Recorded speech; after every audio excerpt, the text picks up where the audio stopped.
হবে আমরা কোথায় পয়সা খরচ করে তাকে টাকা ছাড়া মানুষ নাই সেটা কিসের আলেম তারা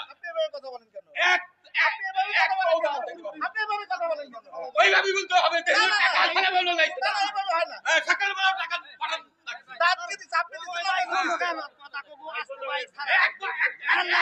দেখতে দিব না যদি এখানে বহাম করে ফেলা দেয় এইবার পাবনা নাকি এক পাও যাইতে দিব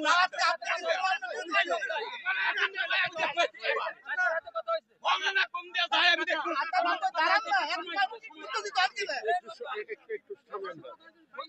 ভাই আপনি কার সাথে কথা বলছেন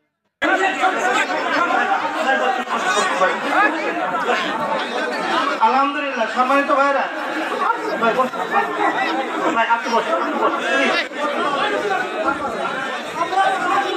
সম্মানিত ভাইরা আমার কথা শোনেন না না না না আমার কথাকে শুনতে হবে আমার কথা শুনতে হবে আমার কথা শোনাই লাগবে তোমাদের আমার কথা শোনাই লাগবে তোমরা গরু হিসেবে আমার কিনে নিয়ে শুনি না ভাই না বলতে দেন আমার বলতে দেন এই যে রৌফ ভাই বলিছে না টাকা ছাড়া বক্তা আসেনি এটা বক্তাদের একটা দুর্নাম আমি টাকা নিয়ে আসিনি কথা ভুল কথা আমি টাকা না না রাখেন না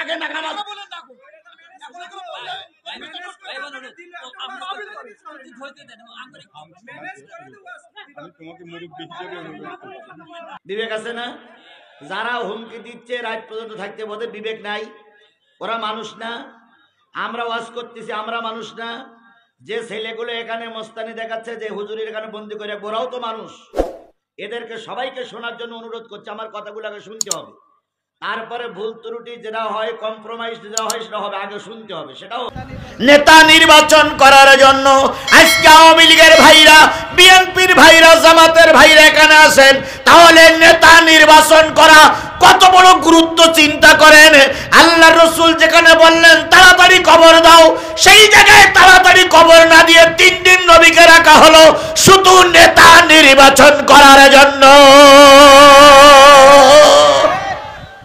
তাহলে নেতা নির্বাচন করাটা একেবারে সুন্নত নাই একেবারে মুস্তাহাব নাই একেবারে নফল নয় নেতা নির্বাচন করা ফরজ নেতা নির্বাচন করা ফরজ নেতা নির্বাচন করা ফরজ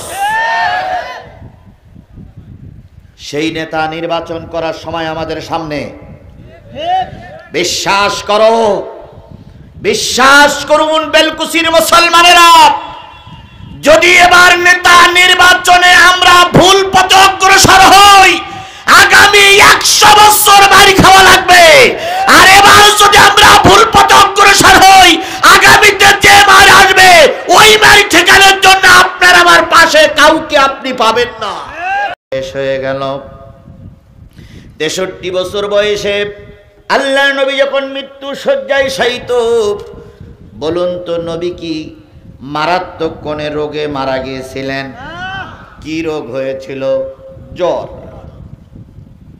আল্লাহর নবী অসুস্থতা সফর মাসের শেষের দিক থেকে শুরু হলো রবিউল আউয়াল যখন শুরু হলো তখন আরো একটু অসুস্থতা বেড়ে গেল এক পর্যায়ে আল্লাহর নবী হযরতে আয়েশার ঘরে শোয়া আয়েশা রাদিয়াল্লাহু তাআলা আনহার ঘরে শোয়া অবস্থায় মসজিদে নববীতে আযান হয়ে গেল যেহেতু মসজিদের মাহফিল হচ্ছে মসজিদে নববীতে আযান হয়ে গেল সব সাহাবীরা মসজিদে এসে বসে রয়েছেন সবাই আছে কিন্তু আজকের ইমাম নবী মুহাম্মদ নাই সাহাবীরা কান্দে হযরত বেলাল জি বললেন মা আয়েশা নবীকে বলো জামাতের সময় হয়ে গেছে হযরত আয়েশা সিদ্দিকা রাদিয়াল্লাহু তাআলা আনহা নবীজির গালে একটা ছোট্ট চুমা দিয়ে বলেন ইয়া রাসূলুল্লাহ হাজার হাজার সাহাবী মসজিদে বসে আছে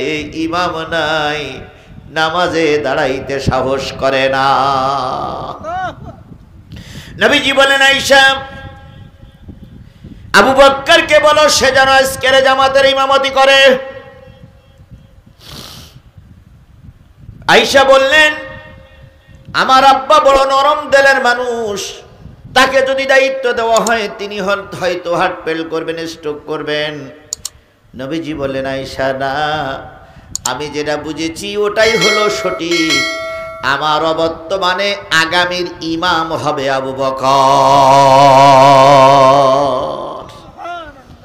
আবু বকরকে ইমামতি করার জন্য বলা হলো। আবু বকর ইমামতির জন্য দাঁড়িয়ে গেলেন। হযরত আয়েশার ঘরে নবী। কিছুক্ষণ পর নবীজি বললেন, আয়েশা হুজরাখানার পর্দাটা একটু উঠাইয়া দাও। আয়েশা হুজরাখানার পর্দা উঠাই দিলেন। নবী মাথা উঁচু করে মসজিদে নববীর দৃশ্যটা দেখলেন। দেখার পরে আল্লাহর নবীর চোখ বেয়ে পানি পড়তেছে। হযরত আয়েশা পানিগুলো মোছাই দিয়ে বলেন, ইয়া রাসূলুল্লাহ, মসজিদের দৃশ্য দেখে আপনি কাঁদতেছেন কেন? নবীজি বলেন, আয়েশা, এই জামাত চালু করার জন্য আমার জন্ম লগ্ন থেকে এই পর্যন্ত 63 বছর, আর নবুয়াতের জিন্দেগির 23টা বছর আমার মেহনত করা লেগেছে। ও আয়েশা, এই জামাত চালু করার জন্য তায়েফের ময়দানে মারি খাওয়া লেগেছে। এই জামাত চালু করার জন্য দান্দান মোবারকে উহুদের ময়দানে দান্দান শহীদ করা লেগেছে। এই জামাত চালু করার জন্য মক্কা থেকে হিজরত করা লেগেছে। এখন সেই জামাত আমার অবর্তমানে মসজিদে চালু। আমার বিশ্বাস, আমি মৃত্যুবরণ করলেও এই জামাত আর বন্ধ হবে না।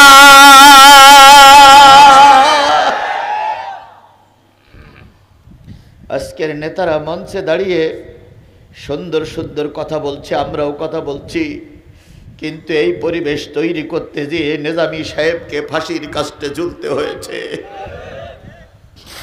এই পরিবেশ তৈরি করতে গিয়ে কাদের মোল্লার মতন সুদক্ষ একজন রাজনীতিবিদকে ফাঁসির কাস্টে ঝুলতে হয়েছে।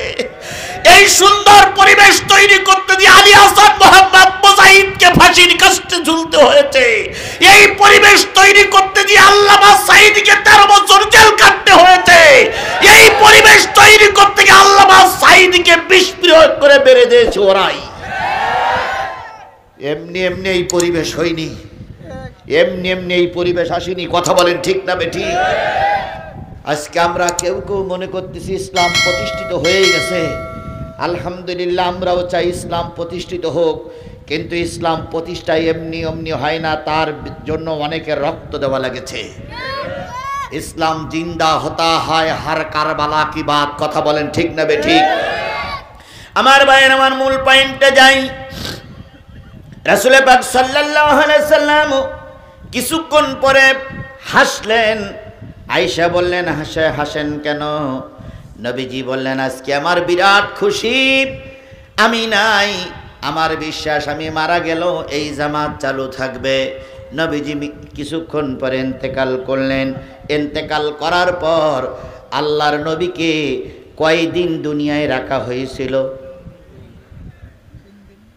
2.5 থেকে 3 দিন এই দুনিয়ায় রাখা হয়েছিল মৃত্যুর পরেও। আল্লাহ রাসূল বলেছেন হাদিসে, 3টে কাজ তাড়াতাড়ি করো। 1 নম্বর, মানুষ মারা গেলে তাড়াতাড়ি জানাজা করো। 2 নম্বর, ছেলে মেয়ে বড় হয়ে গেলে তাড়াতাড়ি বিবাহ দাও। 3 নম্বর, খানার সামনে আসলে দেরি করো না, খানার হক আদায় করো। যে নবী বললেন মৃত্যুর পর তাড়াতাড়ি জানাজা করো, সেই নবী মৃত্যুবরণ করেছেন, কাফন দাফন করতেছেন না। নিশ্চয়ই সাহাবীরা ভুল করেছেন। কথা বুঝেন আমার? নবীকে সামনে রেখে নেতা নির্বাচনের প্রক্রিয়া শুরু হলো। প্রথম দিন গেল, নেতা নির্বাচনের কাজ শেষ করা গেল না। দ্বিতীয় দিন গেল, নেতা নির্বাচনের কাজ শেষ হলো না। আবু বকর, ওমর, ওসমান, আলী সবাই বজ্র কণ্ঠে বললেন, যতক্ষণ পর্যন্ত পরবর্তী নেতা নির্বাচন না হবে ততক্ষণ রসুলকে কবরে রাখা যাবে না। কারণ রসুলকে যদি কবরে রাখা হয়, নেতা নির্বাচন করতে গিয়ে ক্যাসাল হবে, দেশে অশান্তি আসবে, মুসলমানরা দ্বিধা বিভক্ত হয়ে যাবে, ভাগাভাগি হয়ে যাবে। তাহলে নবীকে 2.5 থেকে 3 দিন দুনিয়ায় রাখা হলো মৃত্যুর পর কিসের জন্য?